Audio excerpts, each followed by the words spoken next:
श्री शिवाय नमस्तुभ्यम, हर हर महादेव। आप सभी दर्शकों का मेरे चैनल में स्वागत है। कल है सोमवार और सोमवार पर किए जाने वाले कुछ विशेष उपाय लेकर आए हैं। जो सारे उपाय पूज्य गुरुजी द्वारा बताए गए उपाय है, वही उपाय मैं आपको इस छोटे से वीडियो के माध्यम से बता रही हूँ।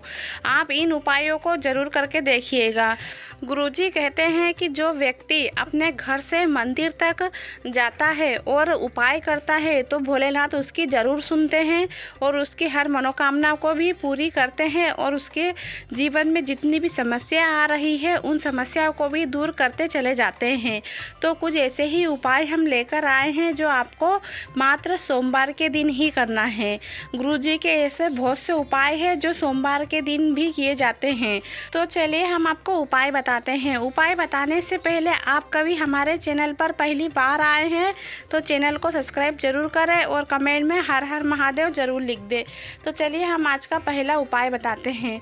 पहला उपाय है रोग मुक्ति के लिए। कभी घर का कोई सदस्य बीमार है या फिर बीमारी से हमेशा ग्रसित रहता है तो उस व्यक्ति को या फिर घर का कोई भी व्यक्ति उस व्यक्ति के लिए, बीमार व्यक्ति के लिए ये उपाय कर ले। आपको क्या करना है, 7 धुर्वा लेना है और 7 धुर्वा और एक कलश जल लेकर आपको शिवालय चले जाना है। शिवालय जाकर आपको ये 7 धुर्वा कुंदकेश्वर महादेव का नाम लेते हुए आपको माता अशोक सुंदरी के स्थान पर अर्पित करना है। और आपको धुर्वा इस प्रकार से अर्पित करना है कि उसकी डंडी का भाग जलधारा की तरफ होनी चाहिए और जो धुर्वा का मुंह है वह भोलेनाथ की तरफ होना चाहिए। इस प्रकार से आपको धुर्वा अर्पित करना है। फिर उसके बाद में आपने जो एक कलश जल लेकर गए हैं वह एक कलश जल आपको भोलेनाथ के ऊपर अर्पित करना है। और फिर उसके बाद में 7 धुर्वा आपको अपने औषधि के रूप में उठा लेना है और उठाकर घर लेके आ जाए। फिर उन 7 धुर्वा को किसी गीले कपड़े में रख दे और 7 दिनों तक लगत खाली पेट आप खाएं और उसके बाद में जल पी लें। आपको 7 दिनों तक करना है और जब भी धुर्वा खाए तो कुंदकेश्वर महादेव का नाम अवश्य लें। बस ये उपाय आपको इतना ही करना है। आप जिस बीमारी को लेकर परेशान हैं, जिस रोग से ग्रसित है, वह बीमारी रोग खत्म हो जाएगा। तो अब ये उपाय ज़रूर करके देखिए। बहुत ही सरल और आसान सा उपाय है। दूसरा उपाय है मनोकामना पूर्ति उपाय।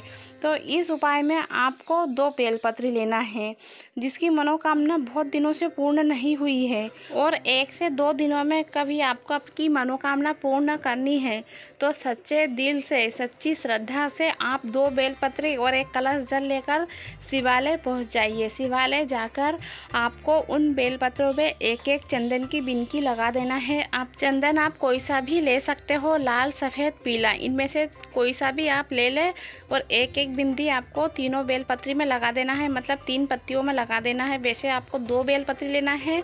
बेलपत्री में 3 पत्तियां होती है तो तीनों पत्ती में एक एक बिनकियाँ लगाकर आपको सबसे पहले वाली बेलपत्री माता अशोक सुंदरी के स्थान पर अर्पित करना है। डंडी का भाग आपको जलधारा की तरफ रखना है, पत्ती का भाग आपको भोलेनाथ की तरफ रखना है और दूसरी बेलपत्री आपको शिवलिंग के ऊपर अर्पित करना है और डंडी का भाग आपको विपरीत ही रखना है आपसे।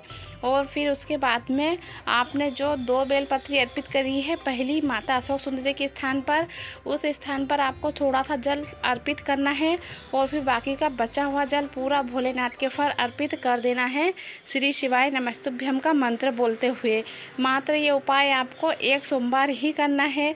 1 से 2 दिन लगेंगे और आपकी मनोकामना पूर्ण हो जाएगी। ये था मनोकामना पूर्ति उपाय। और आज का तीसरा उपाय है कर्जा मुक्ति उपाय। कर्जा मुक्ति के लिए आपको मात्र लाल चंदन लेना है और एक कलश जल लेना है। एक कलश जल में आपको लाल चंदन डाल लेना है और आपको शिवालय जाना है। शिवालय जाकर आपको लाल चंदन का जो आपने जल तैयार करा है वह जल आपको तुमरुका महाराज जी का नाम लेकर अर्पित कर देना है।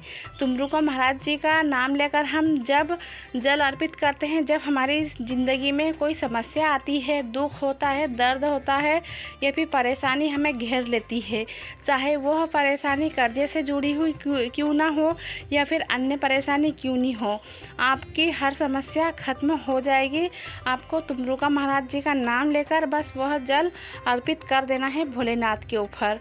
बस ये उपाय आपको सोमवार के दिन इतना ही करना है। फिर देखिएगा आपके जीवन में कर्जे से जुड़ी हुई जितनी भी परेशानियां हैं वह परेशानी खत्म हो जाएगी, और कितना भी बड़ा कर्जा क्यों ना हो वह कर्जा भी धीरे धीरे खत्म हो ही जाएगा। तो ये था कर्जा मुक्ति के लिए उपाय। और आज का चौथा उपाय है, कभी आप नौकरी कर रहे हैं और उसमें उन्नति नहीं आपको देखने को मिल रही है, या फिर व्यापार कर रहे हैं और व्यापार में आपको वृद्धि नहीं हो रही है, उन्नति नहीं हो रही है, पैसा बच नहीं रहा है, तो ऐसे में आपको ये उपाय करना चाहिए सोमवार के दिन। तो आपको क्या करना है, 3 बेलपत्र लेना है, 3 बेलपत्र लेना है और 3 चावल के दाने लेना है, और 1 कलश जल लेकर शिवालय पहुंच जाइए। 3 बेलपत्र, 3 चावल के दाने, 1 कलश जल शिवालय लेकर जाना है। और फिर इसके बाद में आपको सबसे पहले माता अशोक सुंदरी के स्थान पर 1 चावल का दाना अर्पित करना है और 1 बेलपत्री अर्पित कर दे। डंडी का भाग आपको जलधारा तरफ ही रखना है, जहां से जल बहकर नीचे की ओर गिरता है। और दूसरा बेलपत्री और चावल का दाना माता के हस्तकमल पास कटी भाग पर रखना है। पहले चावल का दाना रख दे, फिर उसके ऊपर बेलपत्री रख दे। बेलपत्री आपको उल्टी ही अर्पित करना है। और तीसरा बेलपत्री और चावल का दाना भोलेनाथ के ऊपर, शिवलिंग के ऊपर अर्पित कर देना है। पहले चावल का दाना और फिर 1 बेलपत्री।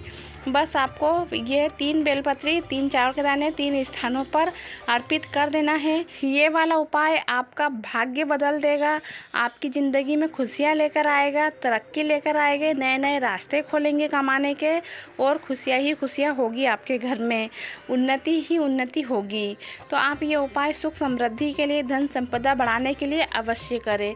और आज का आखिरी और 5वां उपाय है सर्व मनोकामना पूर्ति उपाय। कभी आपकी कोई मनोकामना है, नौकरी हो, विवाह हो, सुख समृद्धि हो, चाहे किसी के लिए भी आपको ये उपाय करना हो, आपकी जो इच्छा है उसके लिए ये उपाय करना हो, तो आपको मात्र ये उपाय इतना कर लेना है। 1 बेलपत्र लेना है, 7 चावल के दाने लेना है और थोड़ा सा चंदन लेना है। नंदी महाराज जी के पास खड़े होकर पहले नंदी महाराज जी के कानों में ओम बोलते हुए आपकी मनोकामना बोल दे। फिर वहीं पर ही खड़े होकर आपको उस बेलपत्री के जो 3 बेलपत्री मिलती है, वहाँ पर जो खाली जगह होती है वहाँ पर आपको चंदन लगा लेना है और 7 चावल के दाने बीच वाली पत्ती पर रख देना है। फिर इसके बाद में आपको अंदर शिवलिंग के ऊपर बेलपत्री अर्पित कर देना है, अपनी इच्छा बोलते हुए, अपनी मनोकामना बोलते हुए। बस ये उपाय आपको इतना ही करना है। फिर देखिएगा कि आपके जीवन में आप जिस कामना को लेकर ये उपाय कर रहे थे वह कामना पूरी होती नज़र आएगी, चाहे वो विवाह को लेकर हो, नौकरी को लेकर हो, या फिर किसी इंटरव्यू में आपको निकलना हो, तो भी आप ये उपाय कर सकते हैं।